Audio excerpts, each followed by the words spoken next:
Well, there are two things that no other city has that leaders believe make Indianapolis the perfect place to work together: access to resources and accountability. In tonight's We Stand Together, News 8's Alexis Rogers sat down with the head of one of the largest foundations in the country that is charging 10,000 Hoosiers to make a difference. Indianapolis is a vibrant city. There's a rhythm to it.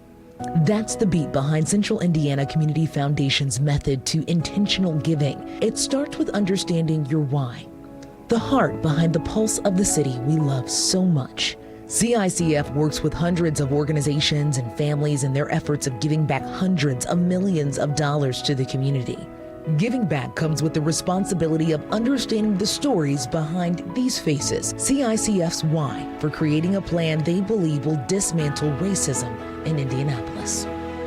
Gosh, talking about race a few years ago, there seemed to be like a sense of danger. I mean, people were some people were thrilled that someone's finally doing this. Other people were like, what the heck are you doing?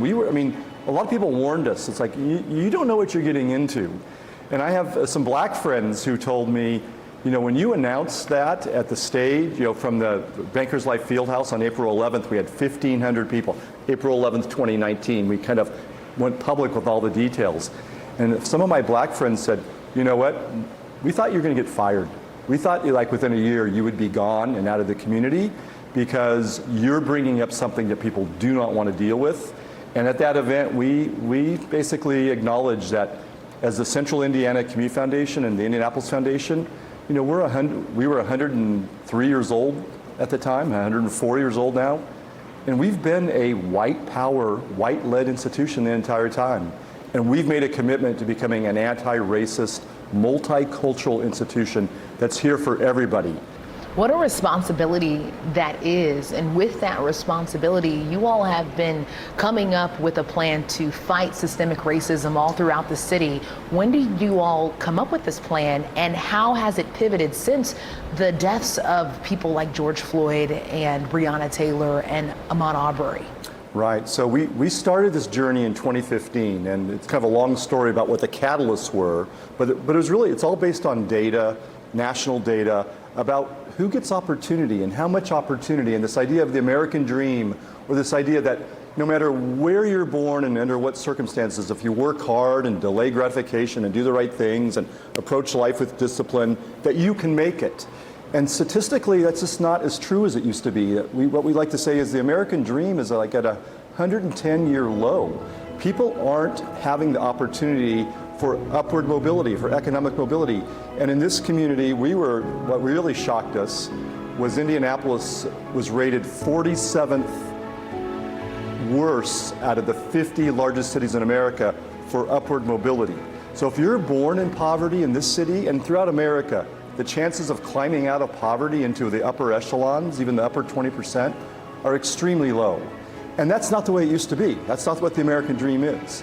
So that's where we started, but we found out pretty quickly that if we wanted equitable opportunity for all, we had to actually deal with racism and systemic racism, because on top of if you're born poor, if you're born black or Hispanic or Latino, or if you're Native American, the chances are even more challenging to have upward mobility because there's more barriers. There's systematic barriers to any kind of upward mobility. So now we really are looking at trying to dismantle systemic racism in Central Indiana.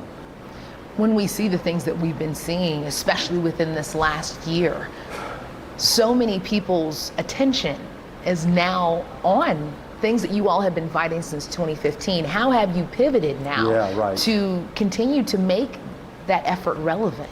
So I'd say the pivot is the work that we've been doing is still the work that we're doing, but we have to do it with even a greater sense of urgency, because if we don't make real inroads now, when will we? When the world is paying attention, when people's hearts are moved, when people really want to make a difference, something else is going to happen eventually, and some people are going to start to drift, because you know what? It's really hard work and it takes a long time, and people really need to stay with this. So our job is to be a constant catalyst to get people to stay with us, and we're going to try to create a movement of 10,000 people who commit to becoming anti-racist and commit to acts of equity. And we're going to do that on October 28th at a big event, which will be streamed all over town. We'll be doing it from the Madam Walker Theater stage, broadcasting live, but our audiences will be in front of their computers.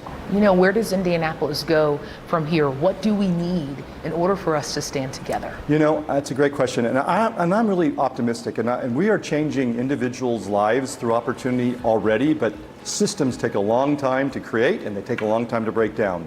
But if there's any city in America that can do it, I think it's Indianapolis, because we work better together across sectors, from our government to our corporations to not-for-profits and philanthropy. We work really well together across those sectors. That's what it's going to take. We could become the most equitable, anti-racist city in America. We could do that. Our We Stand Together series will continue next week on News 8 at 10. And a reminder, you can also see all of our profiles online right now at wishtv.com.